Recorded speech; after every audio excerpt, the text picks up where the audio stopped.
अमृत के लिए गरुड़ की यात्रा और गज कच्छप का वृत्तांत। उग्र शिवाजी कहते हैं, शौनकादि ऋषियों, सर्पों की बात सुनकर गरुड़ ने अपनी माता विंता से कहा, माता, मैं अमृत के लिए जा रहा हूँ। उसके पहले मैं यह जानना चाहता हूँ कि वहाँ खाऊंगा क्या। विंता ने कहा, बेटा, समुद्र में निषादों की एक बस्ती है, उन्हें खाकर तुम अमृत ले आओ। एक बात का स्मरण रखना, ब्राह्मण का वध कभी न करना, वे सबके लिए अवध्य हैं।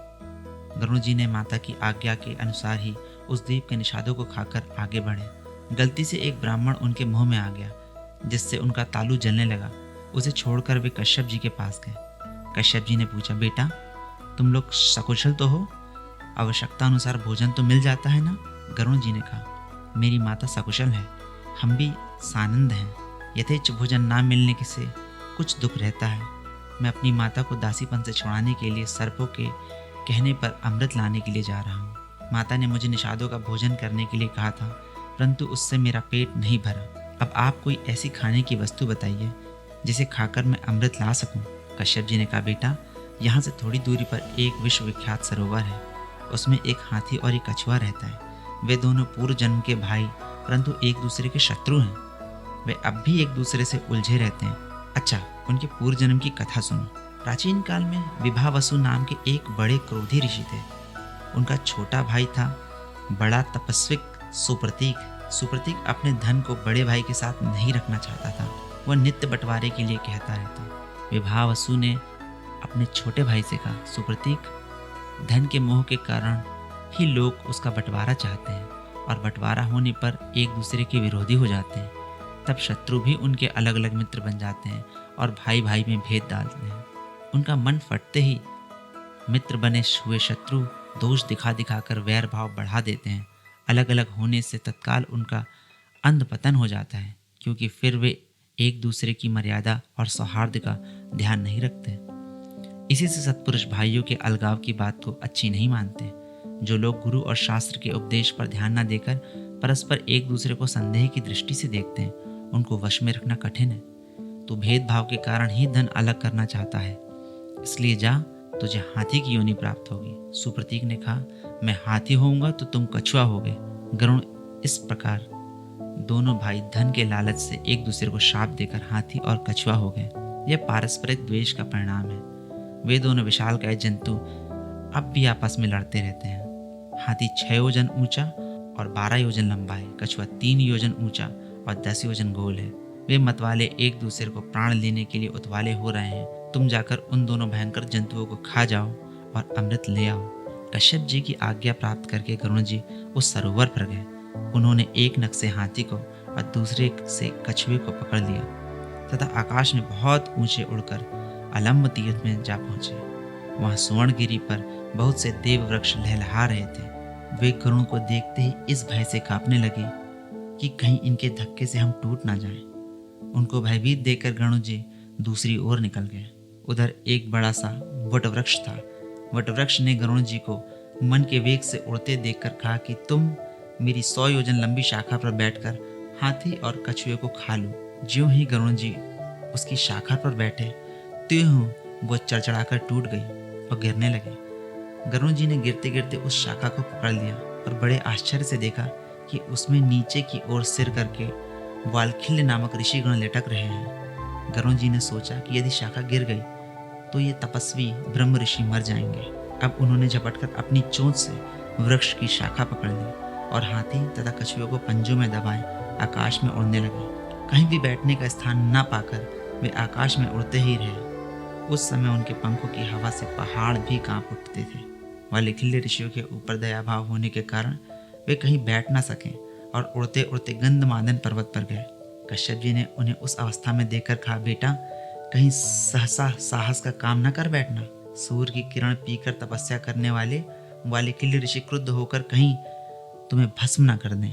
पुत्र से इस प्रकार कहकर उन्होंने तप शुद्ध वालखिल्य ऋषियों से प्रार्थना की, तपोधनो, गरुड़ प्रजा के हित के लिए एक महान कार्य करना चाहता है, आप लोग इसे आज्ञा दीजिए।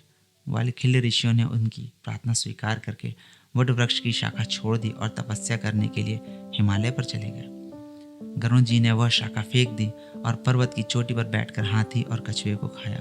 गरुड़ जी खा पीकर पर्वत की उस चोटी से ही ऊपर की ओर उड़ गए। उस समय देवताओं ने देखा कि उनके यहाँ भयंकर उत्पात हो रहे हैं। देवराज इंद्र ने बृहस्पति जी के पास जाकर पूछा, भगवान, यकायक बहुत से उत्पात क्यों होने लगे हैं? कोई ऐसा शत्रु तो नहीं दिखाई पड़ता जो मुझे युद्ध में जीत सके? बृहस्पति जी ने कहा, इंद्र, तुम्हारे अपराध और प्रमाद से तथा महात्मा वालखिल्य ऋषियों के तपोबल से मृतानंदन गरुण अमृत लेने के लिए यहाँ आ रहा है। वह आकाश में स्वच्छंद विचरता तथा इच्छानुसार रूप धारण कर लेता है। वह अपनी शक्ति से असाध्य कार्य को भी साध सकता है। अवश्य ही उसमें अमृत हर ले जाने की शक्ति है। बृहस्पति जी की बात सुनकर इंद्र ने अमृत के रक्षकों को सावधान करके कहा कि देखो, परम पराक्रमी पक्षीराज गरुण यहाँ से अमृत ले जाने के लिए आ रहा है। सचेत रहो, वह बलपूर्वक अमृत न ले जाने पावे। सभी देवता और स्वयं इंद्र भी अमृत को घेर कर उसकी रक्षा के लिए डट गए। गरुड़ ने वहां पहुंचते ही अपने पंखों की हवा से इतनी धूल उड़ाई कि देवता अंधे से हो गए। वे धूल से ढककर मूढ़ से बन गए। सभी रक्षक आंखें खराब होने से डर गए। वे एक क्षण तक गरुड़ को देख भी न सके। सारा स्वर्ग शुद्ध हो गया।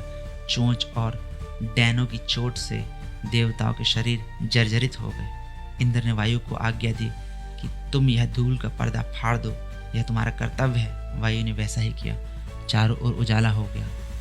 देवता उन पर प्रहार करने लगे। गरुड़ ने उड़ते उड़ते ही गरजकर उनके प्रहार सह लिए और आकाश में उनसे भी ऊंचे पहुंच गए। देवताओं के शस्त्रास्त्रों के प्रहार से गरुड़ तनिक भी विचलित नहीं हुए।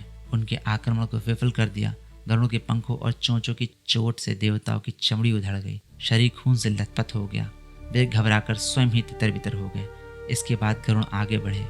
उन्होंने देखा कि अमृत के चारों ओर आग की लाल लाल लपटें उड़ रही हैं। अब गरुड़ ने अपने शरीर में 8100 मोह बनाए तथा बहुत सी नदियों का जल पीकर उस धधकती हुई आग पर उड़ेल दिया। अग्नि शांत होने पर छोटा सा शरीर धारण कर वे आगे बढ़े। गरुड़ का अमृत लेकर आना और विंता को दासी भाव से छुड़ाना। उग्र शिवाजी कहते हैं, सूर्य की किरणों के समान उज्जवल और सुनहला शरीर धारण करके गरुड़ ने बड़े वेग से अमृत के स्थान में प्रवेश किया। उन्होंने वहां देखा कि अमृत के पास एक लोहे का चक्र निरंतर घूम रहा है। उसकी धार तीखी है। उसमें सहस्त्रों अस्त्र लगे हुए हैं। वह भयंकर चक्र सूर्य और अग्नि के समान जान पड़ता है। उसका काम ही था अमृत की रक्षा। गरुड़ जी चक्र के भीतर घुसने का मार्ग देखते रहे। एक क्षण में उन्होंने अपने शरीर को संकुचित किया और चक्र के आरों के बीच होकर भीतर घुस गए। अब उन्होंने देखा कि अमृत की रक्षा के लिए 2 भयंकर सर्प नियुक्त हैं। उनकी लपलपाती जीभें, चमकती आंखें और अग्नि की सी शरीर कांति थी। उनकी दृष्टि से ही विष का संचार होता था। गरुड़ जी ने धूल झोंक कर उनकी आंखें बंद कर दी। चोंचों और पंजों से मार मार कर उन्हें कुचल दिया। चक्र को तोड़ डाला और बड़े वेग से अमृत पात्र लेकर वहां से उड़ चले। उन्होंने स्वयं अमृत नहीं पिया, बस आकाश में उड़कर सर्पों के पास चल दिया। आकाश में उन्हें विष्णु भगवान के दर्शन हुए। गरुड़ के मन में अमृत पीने का लोभ नहीं है, यह जानकर अविनाशी भगवान उन पर बहुत प्रसन्न हुए और बोले, गरुड़, मैं तुम्हें वर देना चाहता हूँ, मनचाही वस्तु मांग लो। गरुड़ ने कहा, भगवान, एक तो आप मुझे अपनी ध्वजा में रखिए, दूसरे मैं अमृत पिए बिना ही अजर अमर हो जाऊं। भगवान ने कहा, तथास्तु। गरुड़ ने कहा, मैं भी आपको वर देना चाहता हूँ, मुझसे कुछ मांग लीजिए। भगवान ने कहा, तुम मेरे वाहन बन जाओ। गरुड़ ने कहा, ऐसा ही होगा, कहकर उनकी अनुमति से अमृत लेकर यात्रा की। अब तक इंद्र की आंखें खुल चुकी थीं। उन्होंने गरुड़ को अमृत ले जाते देखकर क्रोध से भरकर वज्र चलाया। गरुड़ ने वज्राहत होकर भी हंसते हुए एक कोमल वाणी से कहा, इंद्र, जिनकी हड्डी से यह वज्र बना है, उनके सम्मान के लिए मैं अपना एक पंख छोड़ देता हूँ। तुम उसका भी अंत नहीं पा सकोगे। वज्राघात से मुझे तनिक भी पीड़ा नहीं हुई है। गरुड़ ने अपना एक पंख गिरा दिया। उसे देखकर लोगों को बड़ा आनंद हुआ। सबने कहा, जिसका यह पंख है उस पक्षी का नाम सुपर्ण हो। इंद्र ने चकित होकर मन ही मन कहा, धन्य है यह पराक्रमी पक्षी। उन्होंने कहा, पक्षीराज, मैं जानना चाहता हूँ कि तुम में कितना बल है, साथ ही तुम्हारी मित्रता भी चाहता हूँ।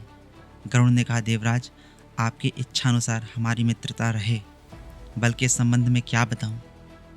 अपने मुंह से अपने गुणों की बखान बल की प्रशंसा सत्पुरुषों की दृष्टि में अच्छी नहीं है।